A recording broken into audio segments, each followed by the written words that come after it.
कैसे हैं आप लोग? अच्छे हैं? पढ़ने में अच्छा लग रहा है। वृंद के दोहे आप लोगों ने पढ़ाना। हाँ, तो आज हम लोग पाठ 4 पढ़ने वाले हैं। ये पाठ आप लोगों को बहुत ही अच्छा लगेगा। तुम कब जाओगे अतिथि?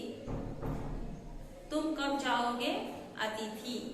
आप लोग एक मूवी भी देखे होंगे, उसमें कोई गेस्ट, अब इसके घर में, लेखक के घर में कोई अतिथि आए हैं, अब वो जाने का नाम ही नहीं ले रहे हैं। लेखक परेशान हो गए, लेखक की पत्नी परेशान हो गई है, फिर भी वो जाने का नाम नहीं ले रहे हैं। तो इस पाठ में अब हम लोग पढ़ेंगे कि अतिथि के साथ किस तरह का व्यवहार किया गया, शुरू में किस तरह का किया गया और अंत में धीरे धीरे जब अतिथि एकदम वही रहने की ठानी लिए तो उनके साथ किस तरह का व्यवहार किया जाने लगा। तो इसे पढ़ने से पहले सबसे पहले हम लोग पढ़ेंगे कवि परिचय। तो इस पाठ के कवि का नाम क्या है? शरद जोशी। इस पाठ के कवि का नाम क्या है? शरद जोशी। शरद जोशी का जन्म सन 1931 में मध्य प्रदेश के उज्जैन शहर में हुआ। इनका बचपन कई शहरों में बीता। कुछ समय तक ये सरकारी नौकरी में रहे, फिर इन्होंने लेखन को ही आजीविका के रूप में अपना लिया। फिर इन्होंने क्या किया? लेखन को ही अपनी आजीविका के रूप में अपना लिया।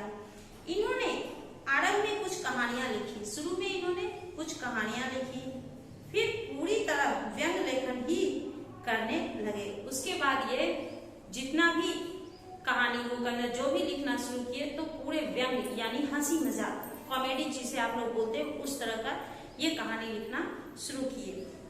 व्यंग लेख, व्यंग उपन्यास, व्यंग साहित्य को प्रतिष्ठा दिलाने वाले प्रमुख व्यंग्यकारों में शरद जोशी भी एक हैं। इनका नाम प्रमुख है, इन्हें लोग प्रमुख व्यंग्यकार के नाम से जानते हैं, उनमें से एक हैं ये।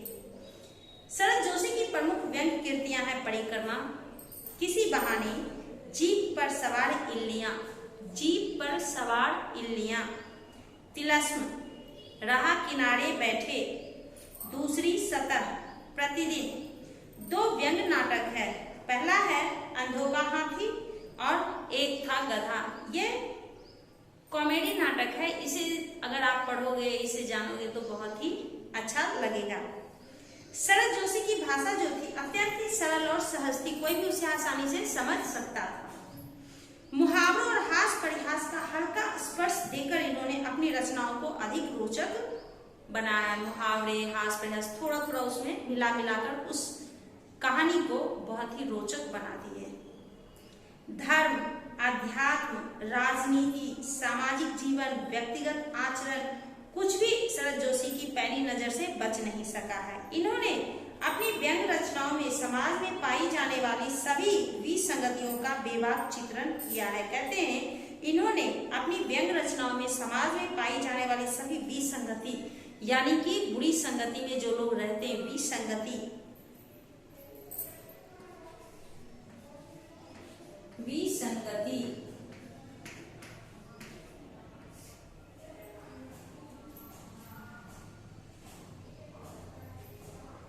बेबाक चित्रण किया है।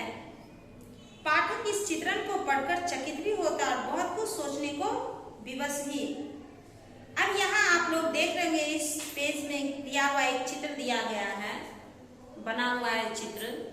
इसमें क्या करता है? तुम कब जाओगे अतिथि?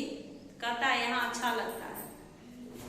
अतिथि को, अब मान लीजिए आपके घर में कोई अतिथि आएंगे, स्वाभाविक है उनको आप कोई काम करने दोगे नहीं, अच्छे से सुबह का नाश्ता, दोपहर का खाना, शाम का नाश्ता, रात का सब अच्छे से उनको करवाते हैं, सब व्यवस्था एकदम सही है, उनको आराम मिलता है, उनको आराम मिलता है। वो वहां से जाना ही नहीं चाहते हैं, वो चाहते मैं यहीं रहूं। तो अतिथि से पूछ रहा है तुम कब जाओगे अतिथि? वो क्या कर रहा है? यहाँ अच्छा लगता है।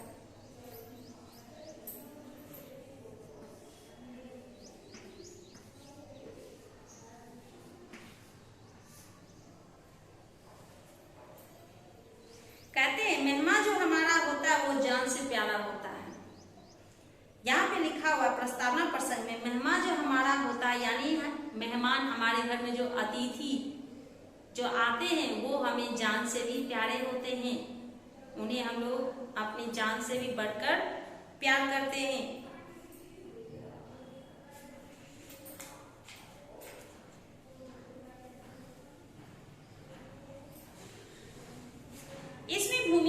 दिया गया है कि प्रस्तुत पाठ तुम कब जाओगे अतिथि में शरद जोशी ने ऐसे व्यक्तियों की खबर ली है जो अपने किसी परिचित या रिश्तेदार के घर बिना कोई पूर्व सूचना दिए चले आते हैं।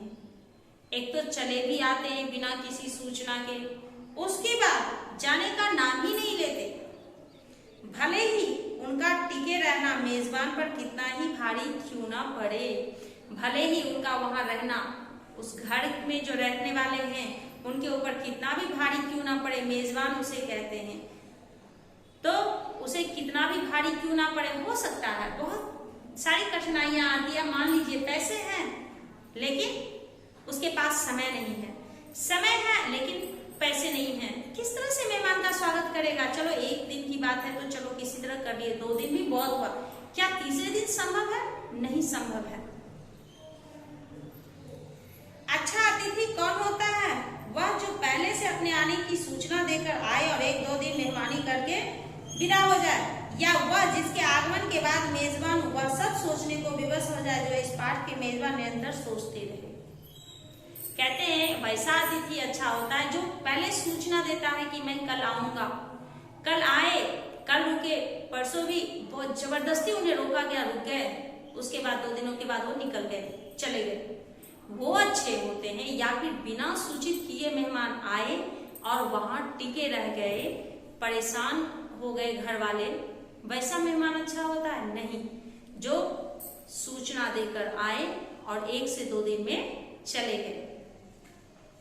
तो इस पाठ के जरिए हम लोग वो सब जानने की कोशिश अभी करेंगे जो कि अतिथि के आने पर बहुत ही कठिनाइयों का सामना करना पड़ता है। आप लोगों के घर में भी कोई अतिथि आते होंगे तो बहुत परेशानी का सामना करना पड़ता होगा जो कि बिना सूचित किए आ गए। मान लीजिए, अब आपको एक उदाहरण देते हैं कि आपके मम्मी डैडी दोनों काम पे जाते हैं, ठीक है, बच्चे भी स्कूल को जाते हैं, ठीक ना, तो अब कोई अतिथि घर में आए, ठीक, बिना सूचित किए आ गए, मम्मी को नहीं मालूम, डैडी को नहीं मालूम, कल उन्हें काम पे जाना है, तो चलो डैडी चले गए, मम्मी बोलेगी छुट्टी ले लिए, ठीक है, 1 दिन रुक गए, सब कुछ अच्छे से खाना नाश्ता सब कुछ बनाए खिलाए पिलाए हो गया, मेहमान नवाजी हो गई।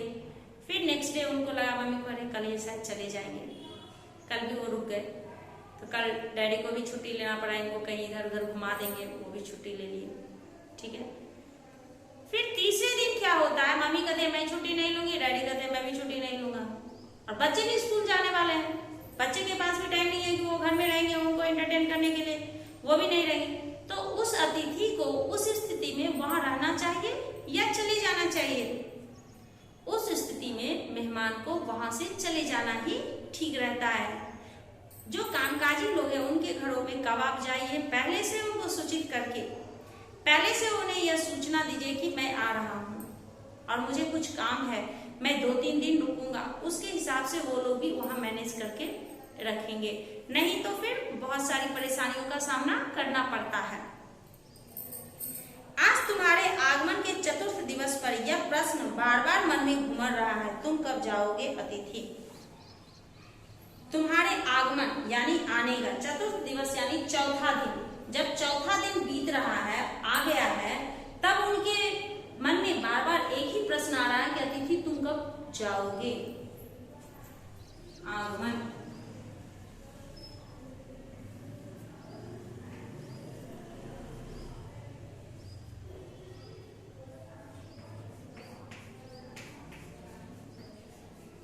चतुर्थ यानी चौथा,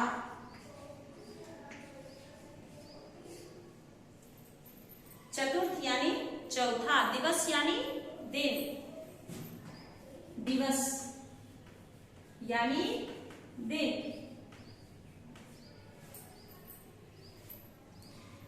तुम जहां बैठे निसंकोच सिगरेट का धुआं फेंक रहे, उसके ठीक सामने एक कैलेंडर है। वो कहते हैं कि तुम जहां बैठे निसंकोच, बिना किसी संकोच के, निसंकोच,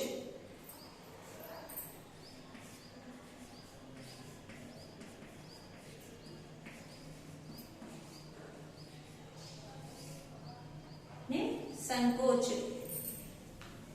बैठ करके धुआं फेंक रहे हो, उसके ठीक सामने कैलेंडर है, वो दिखा रहा है कि उसके ठीक सामने कैलेंडर है, देख रहे हो ना, इसकी तारीखें अपनी सीमा में नम्रता से फड़फड़ाती रहती है। अब कैलेंडर की तारीखें जो है, दिन होगा, फिर रात होगा, फिर दूसरा दिन आएगा, फिर रात, फिर दिन, फिर इस तरह से क्या है, डेट जो है आगे बढ़ता जाता है, तारीख अपने हिसाब से आगे बढ़ता ही जाता है, वो रुकने का नाम नहीं लेता है, वो अपनी रफ्तार से बढ़ता ही जाता है। और वो भी नम्रता से, यानी नम्र हो करके, वो किसी के सामने कुछ भी, क्या कैलेंडर बोलता है नहीं, क्या तारीख बोलता है नहीं, वो अपने हिसाब से बढ़ता ही रहता है, वो घटता नहीं है।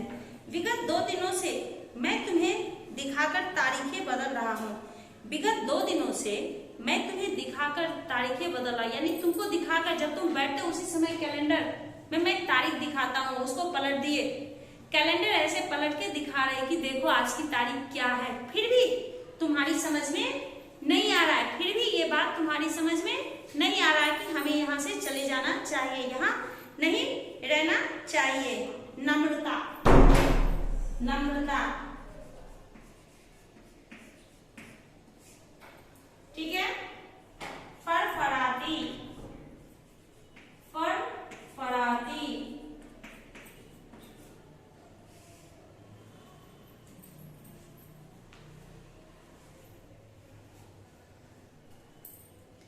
विगत 2 दिनों से मैं तुम्हें दिखाकर तारीखें बदल रहा हूं। तुम जानते हो, अगर तुम्हें हिसाब लगाना आता है तो यह चौथा दिन है। अगर तुमको हिसाब लगाना आता है, तुम देख सकते हो कि तुम्हारे आने के बाद यह चौथा दिन है, तुम्हारे सतत आतिथ्य का चौथा भारी दिन। मैंने तुम्हारा बहुत ही आतिथ्य किया, यानी कि मैंने तुझे अतिथि की तरह माना और बहुत सेवा सत्कार किया, पर तुम्हारे जाने की कोई संभावना प्रतीत नहीं होती। लाखों मील लंबी यात्रा करने के बाद वे दोनों एस्ट्रोनॉट्स भी इतने समय चांद पर नहीं रुके थे जितने समय तुम एक छोटी सी यात्रा कर मेरे घर आए हो। कहते हैं कि दोनों एस्ट्रोनॉट्स चांद पर इतनी लंबी यात्रा करके गए थे, वो भी नहीं वहां इतने दिन तक रुके थे, जबकि इतनी लंबी यात्रा करके पहुंचे, और तुम थोड़ी सी यात्रा करके मेरे घर आए और 4 दिन रह गए।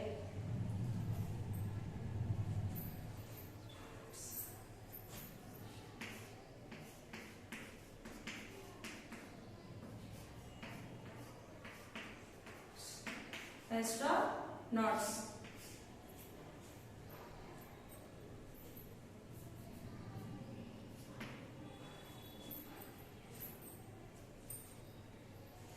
तुम अपने भारी चरण कमलों की छाप मेरी जमीन पर अंकित कर चुके। तुमने एक अंतरंग निजी संबंध मुझसे स्थापित कर लिया। तुमने मेरी आर्थिक सीमाओं की वैजनी चट्टान देख ली। तुम मेरी काफी मिट्टी खोद चुके, अब तुम लौट जाओ अतिथि। तुम्हारे जाने के लिए यह उच्च समय अर्थात हाई टाइम है। क्या तुम्हें तुम्हारी पृथ्वी नहीं पुकारती? अब वो कहता है, जिसके यहाँ गए हैं, लेखक कह रहा है कि तुम अपने भारी चरण कमलों, तुम्हारे भारी चरण जो है, पैर जो है, उससे मेरे घर में तुम एक छाप छोड़ दिए। तुम मुझसे एक अंतरंग यानी अंदर से एक निजी संबंध, अपना सा एक रिश्ता जोड़ लिए। तुमने मेरी आर्थिक सीमाओं, मेरी आर्थिक यानी आर्थिक सीमा मतलब क्या हुआ, संपत्ति मेरे पास क्या है वो भी तुमने देख लिया, वो भी अंत तक तुमने देख लिया कि इसके पास ये क्या कमाता है, कितना खर्च हो रहा है, वो सब तुमने देख लिया। तुम मेरी काफी मिट्टी खोद चुके, यानी तुम मेरे काफी पैसे को खर्च कर चुके हो। अब तुम लौट जाओ अतिथि। तुम्हारे जाने के लिए यह हाई टाइम है, यानी उच्च समय, अच्छा समय है। तुम जाओ जाओ। वो मन ही मन, सामने नहीं आके बोल रहा है, लेकिन मन में, लेखक के मन में यह विचार आ रहा है। क्या तुम्हें तुम्हारी पृथ्वी नहीं पुकारती? लेखक अपने मन में ही बोल रहे, क्या तुम्हें तुम्हारी पृथ्वी नहीं पुकारती? तुमको जाने की इच्छा नहीं होती है? तुम जाओ। उस दिन जब तुम आए थे, मेरा हृदय किसी अज्ञात आशंका से धड़क उठा था। जब तुम आए थे तो मेरा हृदय जो है अज्ञात आशंका, मन में ऐसा लगा कहीं कुछ हो तो नहीं गया है, कुछ हो गया, इसलिए अचानक अगर कोई आता है तो फिर मन में बहुत सारे विचार आने लगते हैं कि, और वो भी उस समय आपके मन में गलत विचार ही आएंगे, अच्छे विचार नहीं आते। क्यों? ऐसा लगता है कि बिना कहे आया, हो सकता है कुछ हुआ हो, कुछ ऐसी घटना घट गई हो जिसकी वजह से वो अचानक पहुंच गए। अज्ञात,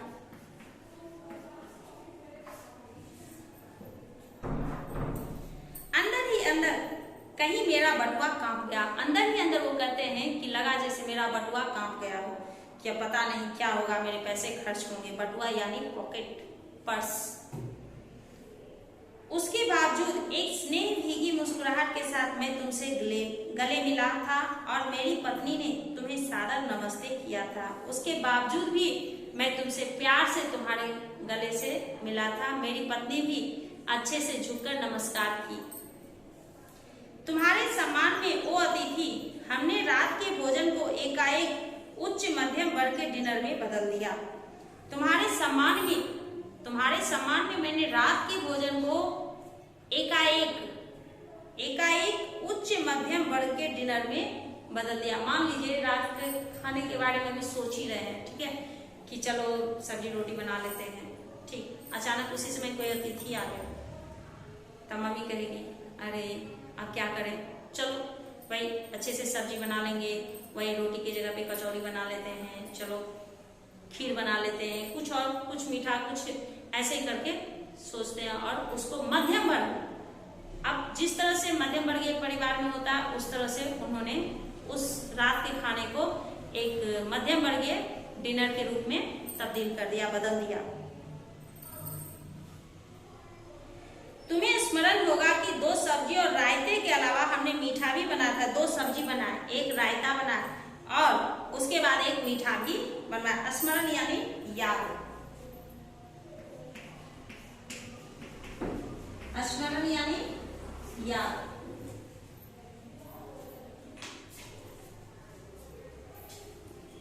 इस सारे उत्साह और लगन के मूल में एक आशा थी, और एक आशा थी कि शायद हम लोग कुछ ये अतिथि को आज खिला पिला देंगे तो शायद ये कल चले जाएंगे। ये सोच के उन्होंने इस तरह से खाने की व्यवस्था की थी।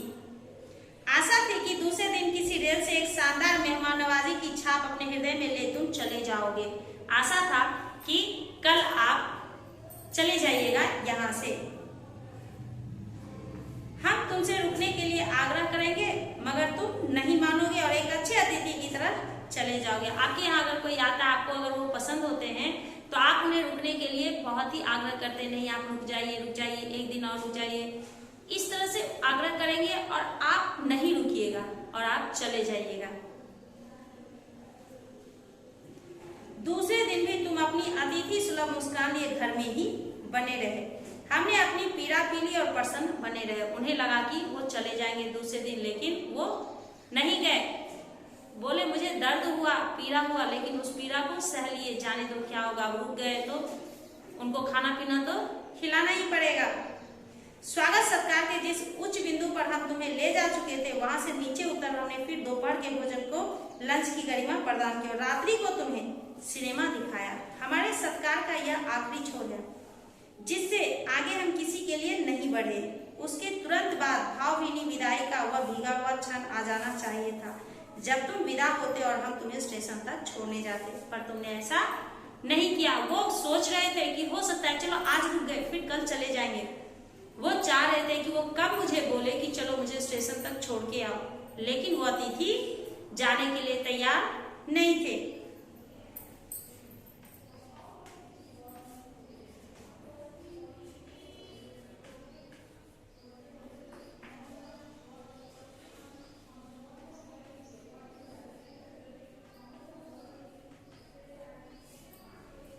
आप लोग कठिन शब्द लिख करके रखिएगा क्लास वर्क में, और आपकी अध्यापिका जी जब लेसन और आगे पढ़ाएंगे तो और भी कठिन शब्द रहेगा इसमें, आपको लिखना है वो भी, ठीक है। और कवि परिचय भी लिखना है। कहाँ से कहाँ तक लिखना है तो आप लोगों को पहले ही बताया जा चुका है। यहाँ उनका यहाँ तक आप लिख करके रखिएगा, बस आगे नहीं लिखना है, बस यहीं तक आपको लिखना है कवि परिचय में, ठीक है बच्चों, हम लोग अगली कक्षा में मिलते हैं। धन्यवाद बच्चों।